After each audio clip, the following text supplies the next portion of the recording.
ജനസമ്പർക്ക പരിപാടി കഴിഞ്ഞ 2011 ജനസമ്പർക്ക പരിപാടി തൃശ്ശൂർ ജില്ലയിലെ ജനങ്ങൾ നെഞ്ചോടേറ്റിയ പരിപാടിയാണ്. 80,000-ൽ പരം പേരുടെ പരാതികളാണ് അന്ന് പരിശോധിച്ചതും പരിഹരിച്ചതും. ആ പരിപാടി കേരളത്തിലുടനീളം നടന്നപ്പോൾ ഐക്യരാഷ്ട്രസഭ അംഗീകരിച്ച ജനകീയ മുഖ്യമന്ത്രി രണ്ടാം ഘട്ടം പരിപാടിക്ക് തൃശ്ശൂരിലെത്തുമ്പോൾ ജനങ്ങൾ വലിയ പ്രതീക്ഷയോടെയാണ് അതിനെ നോക്കിക്കാണുന്നത്.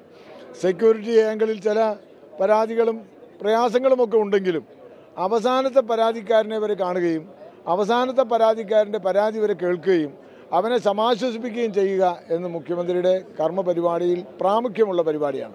അതാണ് ജനങ്ങൾ പ്രതീക്ഷിച്ചിട്ടുള്ളത്, അതാണ് ഇന്ന് വരെ നടന്നിട്ടുള്ളതും. അതുകൊണ്ട് ബ്യൂറോക്രാറ്റുകളുടെ ഊരാക്കുരുക്കുകളിൽപ്പെട്ട് ഞെരുങ്ങമരുന്നവർക്ക് ഏറ്റവും വലിയ ആശ്വാസമേകുന്ന പരിപാടിയായിട്ടാണ് ജനസമ്പർക്ക പരിപാടി ജനങ്ങൾ നെഞ്ചോടേറ്റിയിട്ടുള്ളത്.